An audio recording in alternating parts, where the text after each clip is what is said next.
Sheikh Ismail Sebido mutuze wenjero mu bikuyazo bidulwa abantu beesembeza okumwefuulira ore mutandizi w'ekitongole Kisufala Birembe kyalita organization ekizimba emizikiti abasomero n'okuyaba talinamu asereze.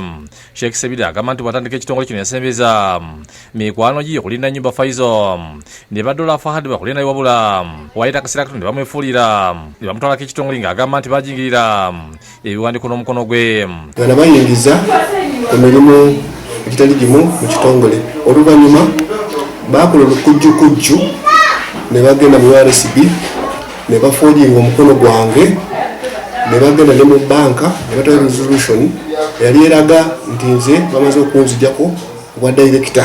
Ategeeza nti mukyusa ebiwandiiko baabuzaabuza abakulu nti yafa era okutegeera nti bamutemye engalike banka yamukubira nga babiri bano balota ebiwandiiko ebisaba banka okukyusa emikono gy'abagyeyo sente ku akawunti y'ekitongole. Kubanga nafa siriiwo ne bawandiika ne bakola resolution ne bagitwala mu banka ne banka nekwata resolution eyo nga yo teyenkakasa. Sheikh nsonga eno agamba nti yaggula omusango ku polisi ya Jijja Road mu Kampala.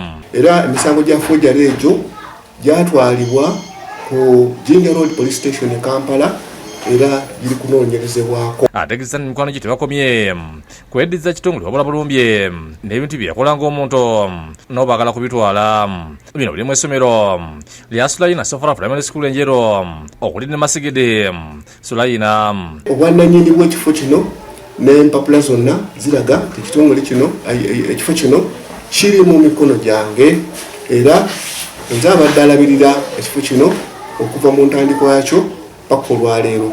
Saamanya ku kyava bafuune interest okujja okubeera nti baagala kweddiza ekintu kino nga bayise mu lukujjukujju. Abamu ku bantu betogedde kuno bajulira Sheikh okuba nti yagula ettaka lino ng'omuntu era enkulaakulana eriko yagikoze. Abantu wenda sibulyaga okujjako bwedi kyalo kati Sulayina n'amuwa ettaka bwe yamuwa ettaka n'abeera nga okuzimba wano Masigede.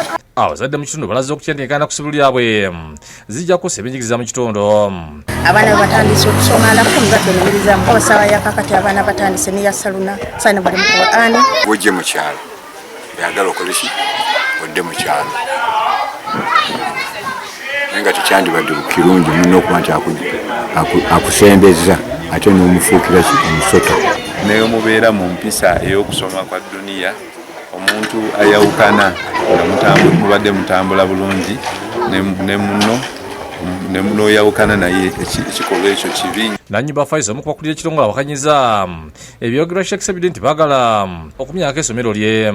Kikiwa nti Seeka yali afunyeeko ebbaluwa yonna nga bamutegeeza nti waliwo abaagala okutwala essomero ekyo kiba kya bulimba. Ye Fahad badola nti yakulira ekitongole ategeeza nga batayinza kwogera ku nsonga zino kubanga ziri mu kooti.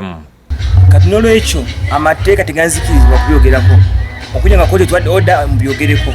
Bibega Ivan yakusakidde guli ku Lwabukede TV.